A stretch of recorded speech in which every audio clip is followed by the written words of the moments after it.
content is king. I don't Yep. believe that you can produce too much content because there's all these filters and things like that. And if you put enough out there, more people will see it.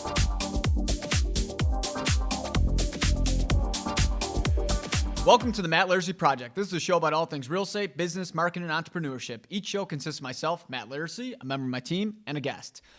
This week, we are updating the coronavirus situation. This is Season 2, Episode 26, COVID-19 Week 7 podcast. So this is now the 7th week we're doing it. We are practicing the social distancing, which I just nailed for the first time in 7 weeks. Today, the date is Thursday, April 30th. So like I've said in the last 6, this is an ever-changing situation. I cannot predict the future.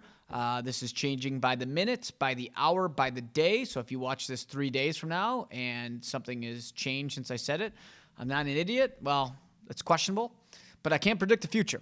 And I'm just telling you what I'm seeing today. My hair is overgrown. My wife refuses to try to give it a cut.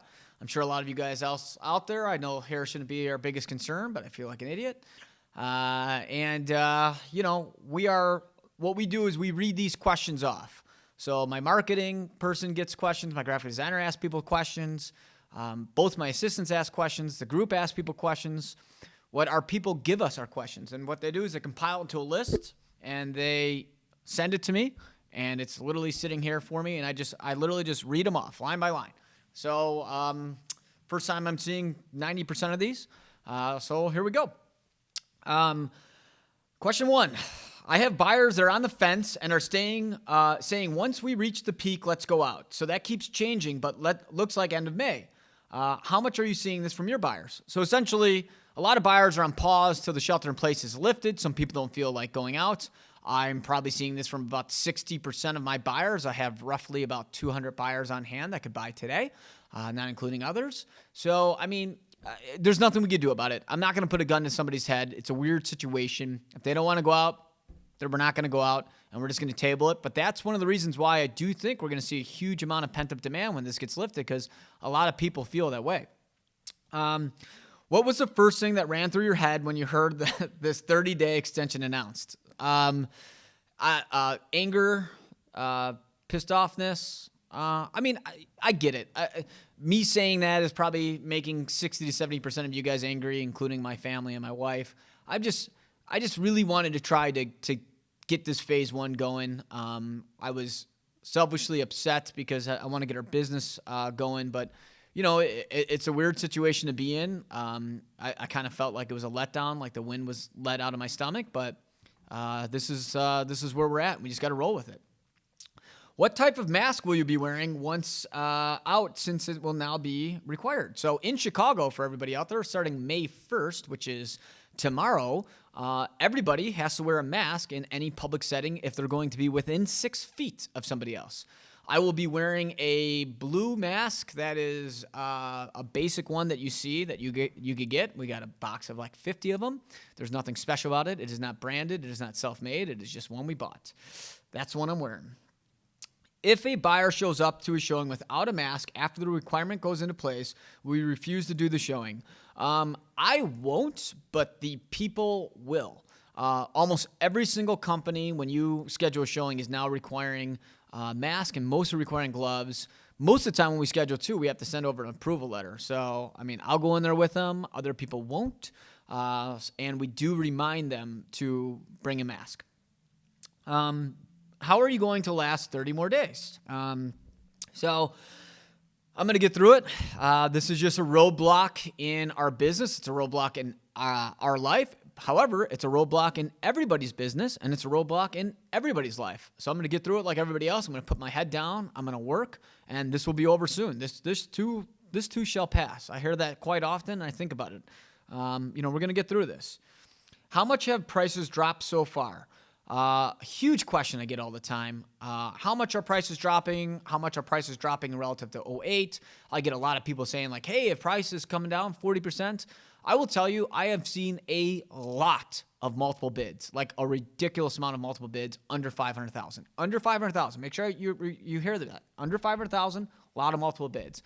500 to $1 million, hit or miss. $1 million above, pretty darn dead. $2 million above, definitely dead. I'd probably see some prices drop above 2 million. Other than that, honestly, I haven't seen prices drop. Supply and demand, guys. There is no supply. There's a crap ton of demand. I do not think prices are going to fall in Chicago. Time will tell. You may be watching this and saying, Matt, you're an idiot. Just wait. We'll see who's right. How did sellers react to the 30-day extension? So a lot of these 30-day extensions. So just to give everybody an idea of what's happened. So in Chicago, April 30th was supposed to be when the shelter in place was lifted. We got a 30-day extension till the end of May. So when you're asking me, where do I think, how did sellers react to it? I mean, honestly, nobody really said anything much to me. We're all in this position. I think sellers were probably like, fuck, this sucks. Like, we're not going to get as many showings, but at the end of the day, it's a safety and health issue, so I'm sure some of them were happy. I'm sure some were frustrated. Didn't really get too much pushback from people, though. You don't realize how big this disease is. You are selfish and delusional. Why are you not staying at home? That's a pretty good one, but we'll read that one again. You don't realize how big this disease is. You are selfish and delusional. Why are you not staying at home? Well, I mean, selfish, I'm definitely selfish for sure. Delusional is questionable. I'm sure I'm partly delusional. The reality is, and I'm glad for whoever watched this. We appreciate the view. Shows somebody's watching, and I understand that everybody has their own comfort level. And I'm working because I am considered an essential worker, so I am doing what I am allowed legally to do. But I do understand that some people are going to be frustrated out there to see people like myself working and putting out podcasts and things like this. And I guess that's the selfish part of it. I can't admit that I'm a selfish person in general. So, the reality is that we are running a business, and there's a lot of people that depend on myself to make sure they stay in work. And there's a lot of our clients that are depending on us to work. So we're going to continue working just as we are allowed to do so. I appreciate the criticism, and I encourage people to leave us criticism. I mean, I'm not too big or too a type of person that can't handle criticism. I'll always take it and try to self-reflect and try to improve. So I appreciate the comment, and I appreciate you watching. Are rates going down? How low can they get? Rates went down again this week. They're at all-time lows. How much farther will they go? I don't know. They're probably going to continue to drop, though. I thought they would kind of stay where they were at since the market got worse, but I think as the stock market's improving, they're going to keep kind of going down, and it is strengthening the market. How has the lockdown affected renters or Airbnb? I mean, they're saying a lot of people are missing rent payments. In the market I work, I'm not seeing that much, but I do know that this is a big problem in certain areas. Airbnb, I mean, we don't really get involved with it, so I have no idea, but I have a couple of our clients that do them, and that they say that's, it's terrible what's happening to them, but I have to imagine it's not doing too well right now. Do you think people would decide to sell instead of trying to rent out their units? I think so. I think a lot of people are nervous about where the market's going to go, even though I'm really hot on it. I think some people are like, hey, I don't want to have this asset sitting on my plate. I don't want to deal with a tenant, and given the situation, let's sell it. But we'll see. Do you provide masks for clients going out with you? We do not provide masks for clients going out with us. I do have some extra in my car. So, I guess going back to the one question, if somebody doesn't have one, I could just run to my car and grab one. I don't know how comfortable it'll feel because, honestly, I don't think they're used, but we have extra masks if it comes down to it. Will a recession bring down housing prices? I don't think so in Chicago. Real estate is extremely local. So I'm sure in other parts of the city, in other parts of the country, real estate prices will come down. People out there have to realize that Chicago is like a tortoise city. We were only up 0.6% heading into March. We were the lowest growth city in the country. We don't really have much room to go down. We don't really have much room going up. I always tell people there's nothing sexy about a real estate. We don't go up much. We don't go down much. You got a buddy out there, if you're watching this, and you had a friend that bought in Miami or Seattle, San Francisco, New York, and they're like, hey, my buddy bought a place for $1 million. They sold it for 2.5 in 5 years. Like, that happens, guys. But guess what? In those cities, people buy a place for $1 million and it's worth $600,000. That happens too. In Chicago, neither of those scenarios ever happen. So I don't see prices going down. Typically during recessions, real estate has gone up minus '08. But remember in 2008, the housing market collapsed and that caused the recession. It wasn't there was a recession, the housing market collapsed. Chicago's real estate was not inflated going into this. As a result, I don't see us having prices go down. I also am going to remind you guys that the law of the supply and demand, as of today, April 30th, there is a lot of demand and not a lot of supply. Who knows what can change from here? Annie Coleman said the pandemic has created a temporary buyer's market. What does that mean, and how could that change in the future? So I think what they're probably getting at is there right now, as of today, there is shelter in place and there's fear in the market. When there's blood in the water, strike. This is when you could probably get a little bit of a better deal. I'm sure right now, for the most part, the market is favoring the buyers because the sellers are scared and the buyers can take advantage of that a little bit. I don't think they're getting a ridiculously better price, but I do think for the most part, in certain price points, they are sitting in the driver's seat. I don't think this will last forever because I think the minute that shelter in place is lifted, kind of like we were talking questions ago, is that there's going to be a ridiculous amount of demand to hit the market, and that temporary buyer's market's going to be gone because there's going to be so many other people out there buying, and there's going to be nothing to buy because there's going to be nothing in the market.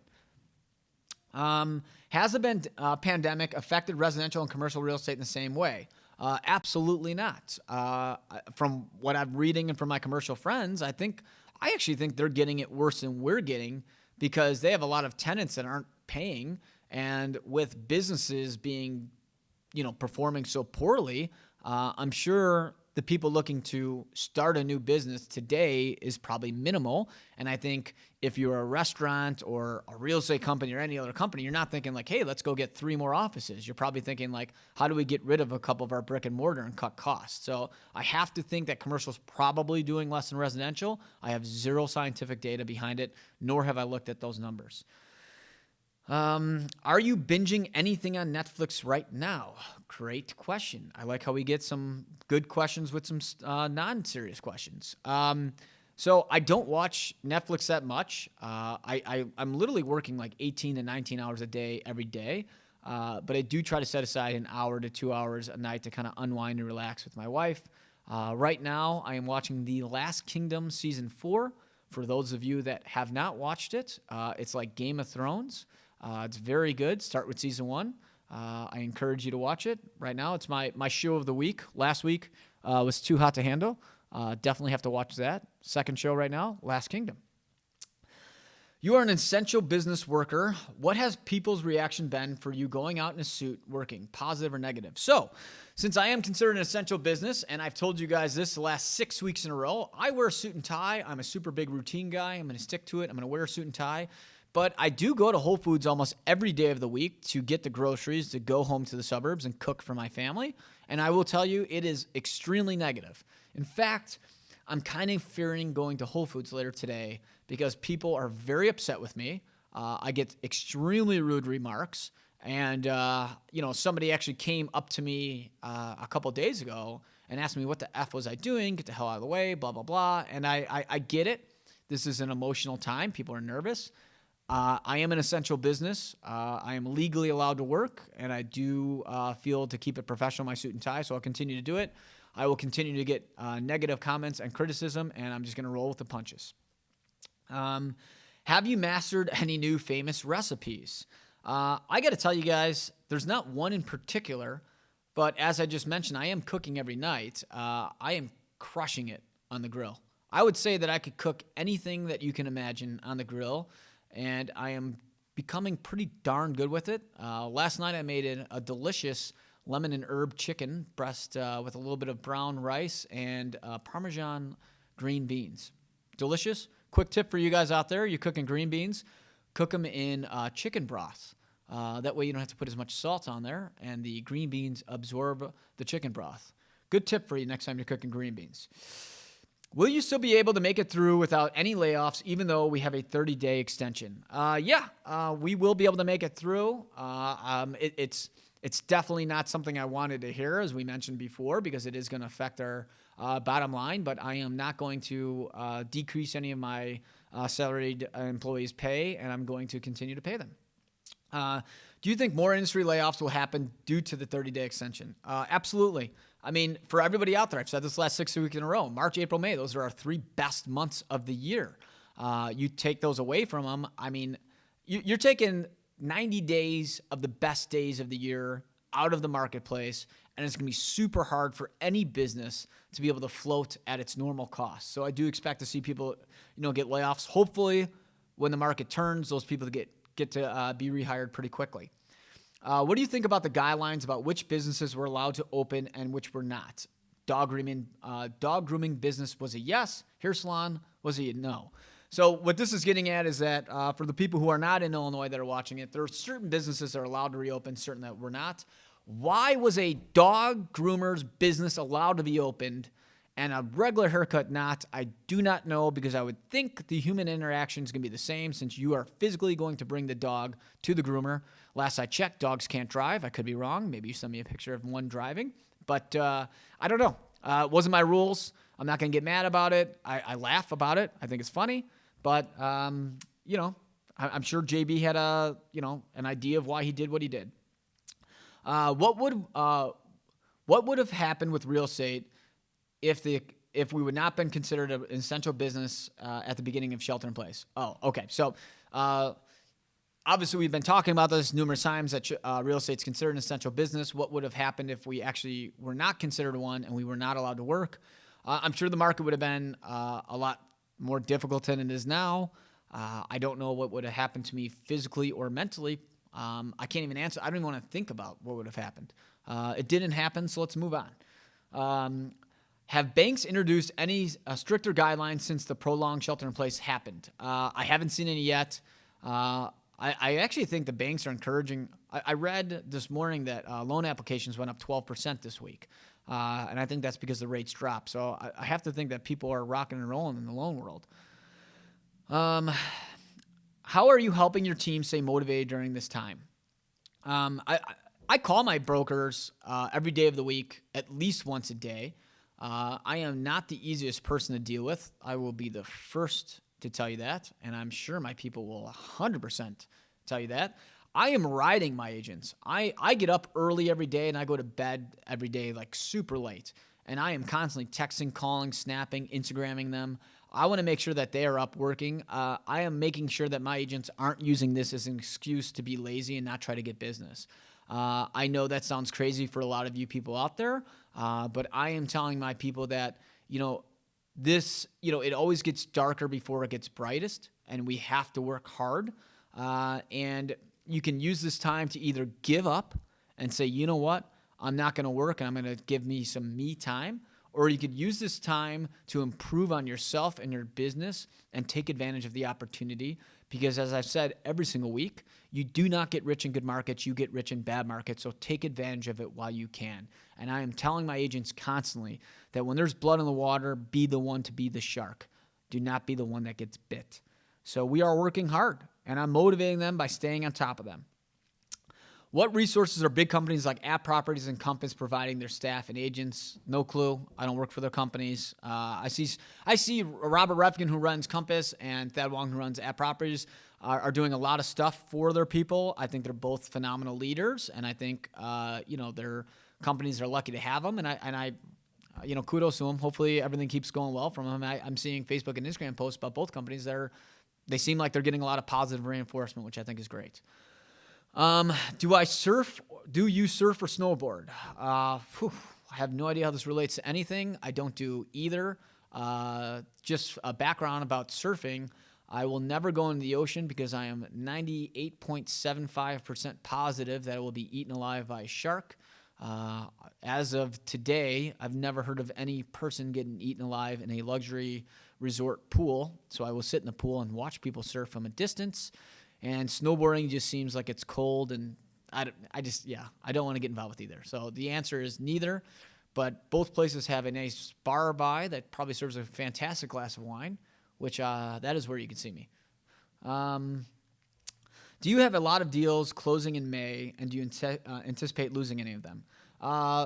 We're going to have a good May. We're not going to have a phenomenal May. We're going to have a good, not great, not bad, just good.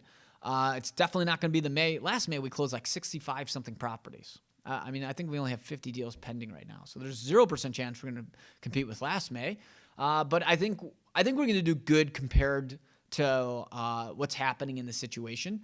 I'm not going to use the situation as an excuse why we're not going to do as good. I'm disappointed in myself for not to be able to compete with last May, but hopefully our July and August make up for it.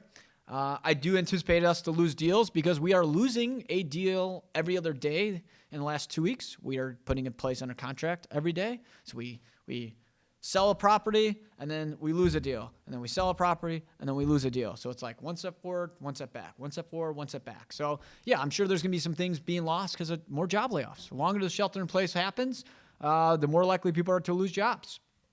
Let's see. Have you had clients who are searching and called it off because they lost their job? Yes. Just talked about it. People are losing their jobs like crazy. I mean, as of today, unemployment just went up to 30 million. I mean, that's a lot of people. And we're going to continue to see that number climb the longer the shelter in place lasts. If you're a real estate investor, is now a good time to buy? Yeah. I think any time is a great time to buy. I could probably make the stats work any way I want, but I mean, there's a lot of good opportunities out there right now, especially in the multifamily game. I mean, if you see something good, call me. We could buy it. What should investors specifically be looking for right now when buying? If you're an investor, look for a good opportunity in a good location where you could possibly get a good price, and that in the future not only can you get price growth, but it's going to be an easy renter. For you as a landlord, you need to think to yourself, how quick can I get this asset rented, and at how little cost of overhead do I have to have this property? That's all you should be thinking about right now. How is this affecting rental-related businesses like Airbnb, VRBO, et cetera? Already answered that. How would you rate JB's performance during this pandemic to other states? You know what? I think everybody has their own opinion on politics. There's no way I can answer this question without having somebody send me like 20 pieces of hate mail. All I could tell you is that let's just avoid that one so we don't get criticized too much more than we already do. What are you hearing from realtors in other states? Some are like super positive. Like some of my agents I talk with in like Texas are like killing it. My agents in like, our buddies that sell in New York and California and Michigan. Michigan's in lockdown. They can't show houses at all. They're getting crushed. So real estate's super local. Some people are very, very positive. I'm part of mastermind groups across the country. Everybody seems to be – the one thing I could tell you is that everybody seems to be trying to use advanced technology more, which is something I've been harping forever. And it's great to see. And it's great to see that everybody's still surviving. And as a realtor, I'm always – trying to have the back of all realtors because I want the industry to be looked at as positive as possible. So it's good to see that everybody is at least trying to stay afloat and having a positive attitude towards this. Are realtors working together to share strategies on how to work safely through this? Absolutely. Probably 10 to 15 calls a day I get from other agents calling me asking for some advice, as well as me calling other brokers asking for advice. So it's a two-way dialogue. I'm part of a lot of mastermind groups, a lot of Facebook groups, a lot of email chains. Everybody's sharing ideas. Everybody's working together. It's really good to see. I mean, I always believe that collaboration is better than competition, and you're seeing a lot of that right now. How many more of these are you going to do? Perfect. Great question. Seems like you probably don't like these, but you're watching them, so I appreciate the view count. I'm going to keep doing these until the shelter in place is lifted. So I will see you next week and the week after that. So don't worry about that. You said you don't like to fail, but what have you failed at? So in last week I talked about my biggest fear was failure. If you're asking me what have I failed at, I mean, I failed at pretty much everything in life that you want to talk about. But I can tell you that I've always picked myself up and got right back at it. I am super, cognitive, or I don't even know the right word for it, but I understand what I'm good and what I'm bad at. So when I quote unquote fail at something that I know that's maybe not my best strength, I know that maybe that's just not right for me personally. If I wanted it bad enough, I would keep working at it. But there's certain things you have to play to your strengths and weaknesses at. But I can tell you there's going to be stuff I failed at, and there's going to be stuff that I'm going to continue to fail at. But the main thing is for everybody out there, no matter what it is that you're doing, if you want it bad enough, just keep working for it. Don't look at the negative side of it. Look at the positive side. I really believe that you can do anything you want if you have the right attitude and mindset. That's it. That's the last question. So that's week 7, guys. Where do people want to find me, and what do I want to plug? I want to plug MattLaricyGroup.com, our Instagram. I'm Laricy. Keep watching these. Subscribe to these. Hit the little bell.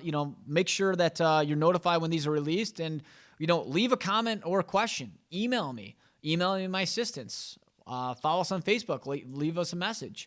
Anything that you ask or put as a comment, I will answer. I promise you that. I don't care what it is. I will answer it. So thanks for listening to the Matt Laricy Project. Make sure to subscribe to our podcast, follow us on Instagram, and like us on Facebook.